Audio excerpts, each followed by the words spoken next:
Weekend, almost 700 crossed the channel just yesterday in 14 small boats. That's a record for the year so far. The Ministry of Defence said that 696 migrants made the crossing, topping the previous daily record of 651 in April. The French authorities stopped one boat at sea with 35 people on board. According to government figures, more than 17,000 people have arrived in the UK after navigating busy shipping lanes. What is happening here?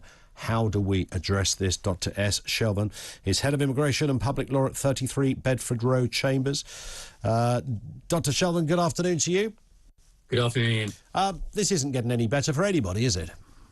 Well, I think what it proves is that the Rwanda migration policy does not work. It's not an effective deterrent.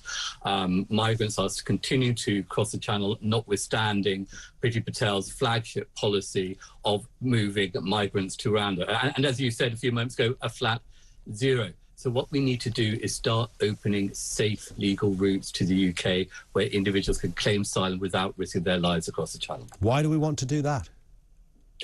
Because we want to make sure that people don't risk their lives. So, let's go to the Rwanda policy. Only 2 weeks ago, the High Court was informed that even the Foreign and Commonwealth Office and the British High Commissioner in Rwanda said that Rwanda is not a safe place for sending migrants for their claims to be considered. We know that failed refugees have even been conscripted into the Rwandan army.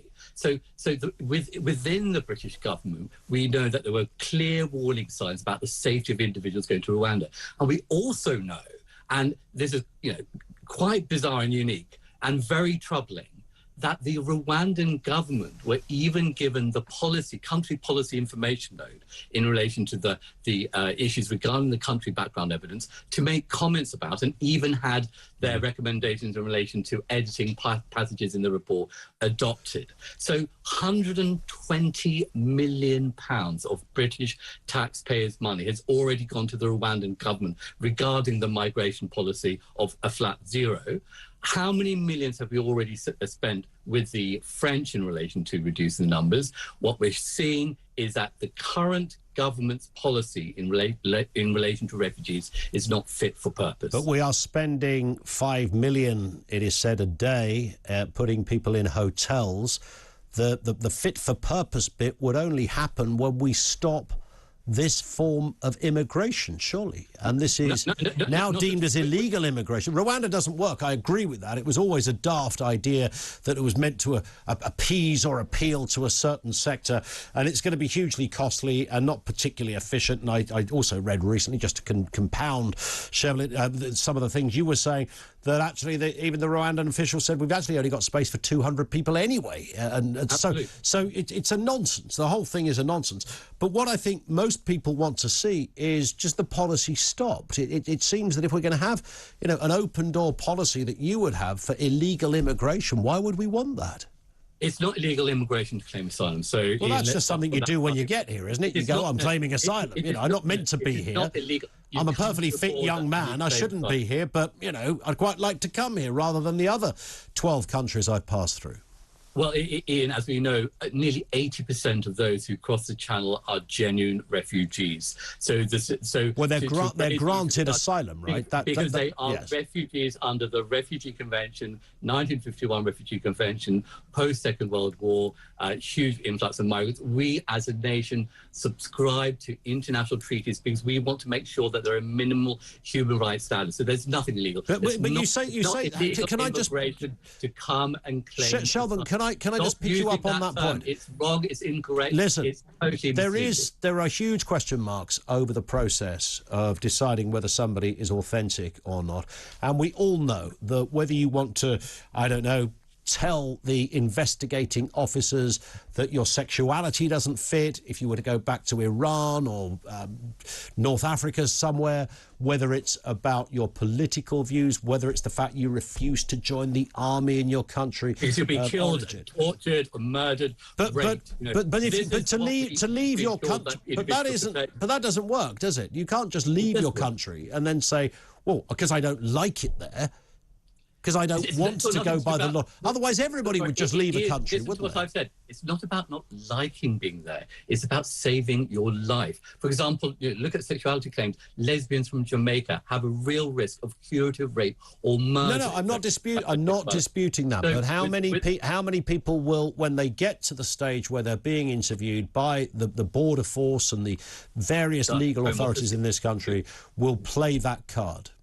But that's the whole point. It's about credibility assessment and seeing whether they're a genuine refugee. So, we note from, many years of looking at this, I've practiced in the field for over 20 years, there was very much the fear of the culture of disbelief. So we know that from the 50% which aren't granted asylum at first stage by the Home Office, they go to our independent tribunals and courts and are assessed. So we're not allowing refugees who spin a story to claim asylum. The system how do we stop that then? How do we, when you say it's robust, I mean, I keep hearing there's hardly any staff there, and it's easier to give a green light than a red light when it comes to asylum applications. Well, that's a nonsense. That's a rhetoric of the right-wing press who just want to create the bogey. Why is it a nonsense, or is it just a nonsense of left-wing lawyers that say that? The facts don't support them. The Home Office itself grants. Well, how many people don't get asylum then? Where are all those people going? So minus 78 from 100, 22% don't get asylum or where do they go, those people? Well, what individuals then have to go through the process and look at return and whether it's safe to return. We do return people. Even the government said it only a couple of days ago, Priti Patel talking about the deportation of criminal deportees. So it's very important to know that there are returns of those who are not at risk or return or violation of the human rights of the country. So even if you don't get it, you're not necessarily guaranteed to be returned to your country of origin? Sorry, Ian, I didn't even if you don't get given asylum and they say, no, sorry, we don't believe you fulfill the criteria, it doesn't necessarily mean you're going to be deported. You might still be around. No. If there's no basis for your stay in the United Kingdom based on the Refugee Convention or your human rights, then you are removed from the United Kingdom to your country of origin. It happens. Immediately. That is an issue with respect to the Home Office. Well, that was rather my point. Quite right. The point is it's not the lawyers, it's not the tribunals. There's a huge issue within the Home Office regarding process of claims. For example, a client of mine only last month got refugee status, had to wait 3 years from the point of claiming asylum to being interviewed regarding his asylum claim. So these are not refugees. These are not refugees that are costing £5 million a day in relation to hostels. That's because they're not allowed to be in the community and because of the long delays within the system because of the Home Office. Why do you think there is just this question, Chelvan? When people say, and I don't think you would dispute this, we see, big old boats coming over. Lord knows how much these things cost in order to hire, or however much you pay a people trafficker or whoever the heck organises this stuff. But these now appear to be, they're not a rubber dinghy that you buy from a beach hut in Dymchurch. These are big pieces of seafaring kit now. People have paid a lot of money to get on them. And when people arrive, what we tend to see, I know you might think this is cliche, we tend to see rather fit, rather, reasonably dressed, young men, and they're reporting. We know. No, hang on. I was about. Hang on. You've interjected before I was going to finish the sentence. Okay. Mostly fairly well-dressed young men. Oddly, not an ID paper amongst them, which is kind of interesting. You might think that if you were attempting to get asylum and you wanted to legitimise your case, you'd have your papers and go, look, I am definitely from this country. Understand, when you're fleeing the country, when you're trying to get through the border of a country which may identify you and persecute you, of course, the majority of people don't have that. None of them have a passport. No, that's nonsense, because I also know individuals who do have their passports when they arrive, and there's various ways in relation to identification. Okay. We know that through the system there are checks in relation to fingerprints. To see when we had the Dublin II regulation scheme, so checks in relation to fingerprints and identity, whether they claimed asylum.